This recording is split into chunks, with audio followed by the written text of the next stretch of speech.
اعوذ باللہ من الشیطان الرجیم بسم اللہ الرحمن الرحیم واستعینوا بالصبر والصلاۃ ان اللہ مع الصابرین ان اللہ وملائکتہ یصلون علی النبی یا ایھا الذین آمنوا صلوا علیہ وسلموا تسلیما اللہم صل علی محمد عبدک ورسولک صلی علی المؤمنین والمؤمنات والمسلمین والمسلمات۔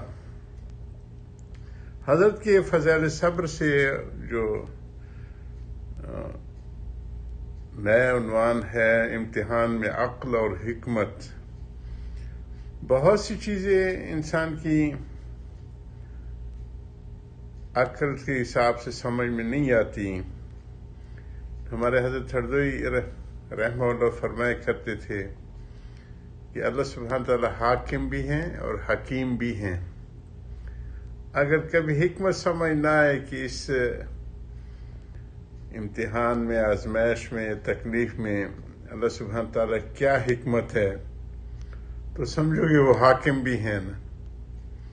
تو کبھی کچھ حکومت کے تقاضے ہوتے ہیں، بہت سے علاقوں کو جدید بنانے کے لیے پرانی کچی آبادیوں کو گرانا پڑتا ہے، یہ آگے کی پلاننگ ہوتی ہے۔ یہ حکومت کی وہ ہیں منصوبے ہوتے ہیں، 50 سالہ منصوبہ ہوتا ہے، 5 سالہ منصوبے ہوتے ہیں، اور جدید دور میں ترقی یافتہ قومیں 100 سال کے منصوبے کے حساب سے پلاننگ کرتے ہیں۔ تو اسی کے اوپر بات چل رہی ہے۔ تعجب ہے صاحب، جس طرح اور قوت مدرکہ ہیں جس سے پہچان جاتی ہے، دیکھنے کی ہے، سننے کی ہے، چکھنے کی ہے، اسی طرح عقل بھی تو صرف ایک قوت مدرک ہے جس سے پرکھ سکتے آدمی چیزوں کو۔ جس طرح وہ سب محدود ہیں، اسی طرح عقل بھی محدود ہے۔ مثلا کان ایک حد تک تو سنتے ہیں، وہ جو ویو لینتھ ہے اگر اس سے موج کے حساب سے جا رہی ہوتی ہے نا آواز، دیکھیں جو اسپیکر ہیں یا ریکارڈر ہیں، تو اوپر اگر چلے جائے اس ویو لینتھ سے تب بھی نہیں سن سکتے، نیچے چلی جائے تب بھی نہیں سن سکتے، آگے نہیں سنتے۔ اور آگے نہ سننے سے یہ لازم نہیں آتا کہ آواز نہیں ہے۔ مثلا چیونٹی، کیڑوں مکوڑوں کی آواز ہم نہیں سنتے، اسی طرح بہت سے زیادہ جو اونچی آواز ہوتی وہ بھی نہیں سنتے۔ مثلا یہ معلوم ہوتا ہے کہ کلکتہ میں روز 12 بجے توپ چلتی ہے، ٹائمنگ کے حساب سے یہ چیزیں ہوتی تھی۔ اگر اس کی آواز یہاں سنائی نہیں دے تو اس کا انکار نہیں ہو سکتا۔ اسی طرح یہ حضرت کے اپنے ہندوستان کے علاقوں اور شہروں کی واقعات ہے۔ کرنیل گنج میں عطر کی شیشی کھلی اور یہاں خوشبو نہیں آئی، تو اس کے کھلنے کے انکار نہیں کیا جا سکتا۔ اسی طرح آنکھ ایک حد تک دیکھتی ہے، اس سے آگے کام نہیں کرتی۔ مثلا الٹرا وائلٹ لائٹ میں ہم لوگ نہیں دیکھ سکتے، مگر کیڑے مکوڑے دیکھ سکتے ہیں۔ اسی طرح سرخ لائٹیں پہلے جو گھروں میں رات کو لگانے کے رواج تھا وہ نہیں دیکھ سکتے کیڑے مکوڑے، اور ہم دیکھ سکتے ہیں۔ مگر کیا حد سے نظر آگے کچھ ہے نہیں؟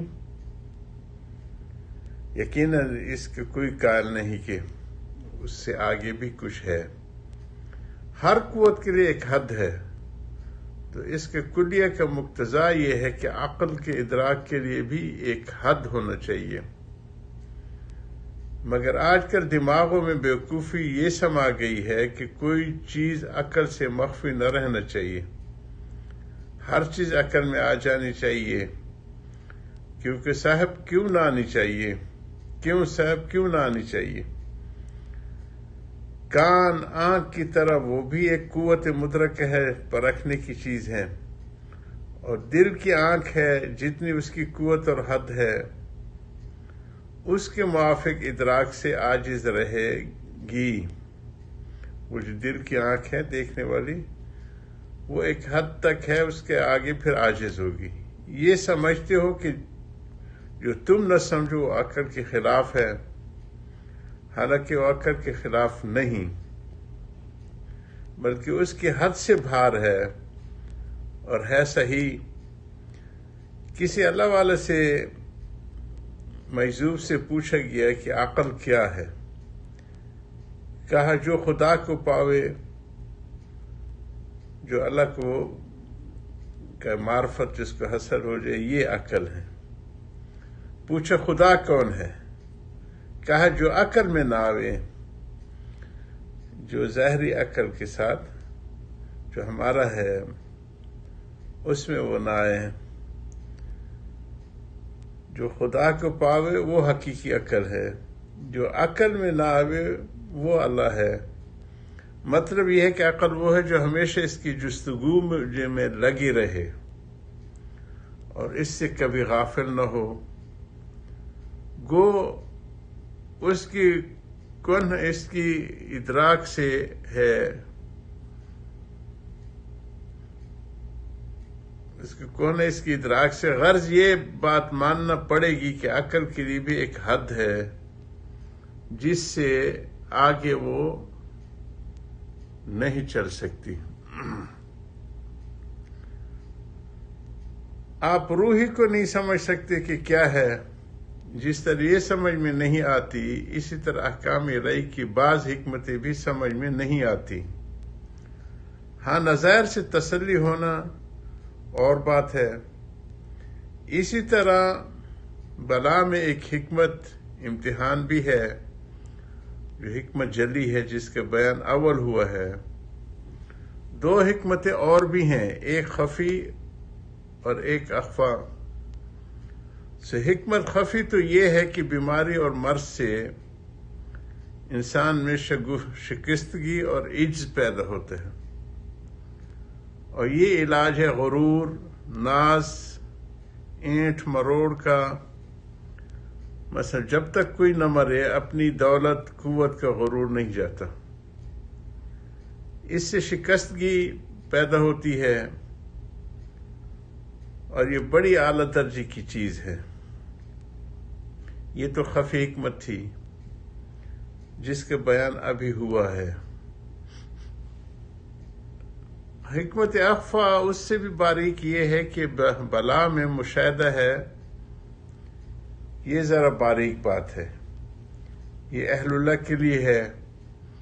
شان عاشق کی شان یہ ہے کہ وہ چاہتا ہے کہ محبوب کے عضو بھی اس سے چھپا نہ رہے، اس کی سب چیزیں عیاں ہوں، میں دیکھوں۔ یہ بہت باریک چیز ہے۔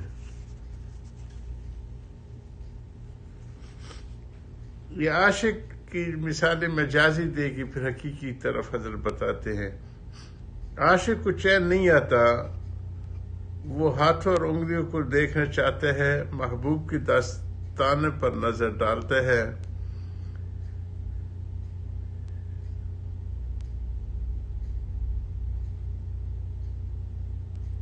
زفرک تاب قدم ہر کجا کے میں نگرم، کرشم دامن دل مکشد میں کشد کہ جا انجا است۔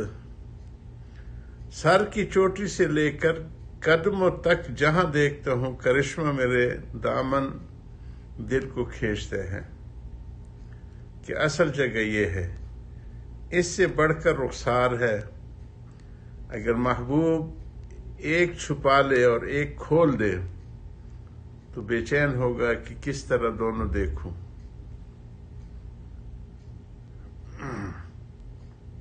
جس طرح محبوب کے دو رخسار میں یہاں حق تعالیٰ کی دو شانیں ہیں، ایک جلال ایک جمال۔ جمال لطف و رحمت وغیرہ ہے، اور جلال وہ جسے آپ سختی قہر سمجھتے ہیں۔ عاشق یہ چاہے گا کہ دونوں کو پہچانوں، بغیر اس کے اسے صبر نہیں آتا، کیونکہ ایک رخ کی معرفت تھی دوسرے کی نہ تھی۔ یہی راز ہے آدم علیہ السلام کی جنت سے اخراج میں، یعنی جب وہ جنت میں تھے انہیں صفت محسن و منعم اور کریم کا بدرجہ عین الیقین معرفت تھی کہ کتنے احسان کرنے والے، کتنی نعمتیں دینے والے ہیں اور کتنا کرم کرنے والے، عادل، منتقم، عفو اور تواب، رحیم، رعوف کی معرفت بدرج علم یقین تو نہ تھی، یقین بدرج علم یقین تو تھی مگر بدرج عین الیقین نہ تھی۔ وآخر دعوانا الحمدللہ رب العالمین۔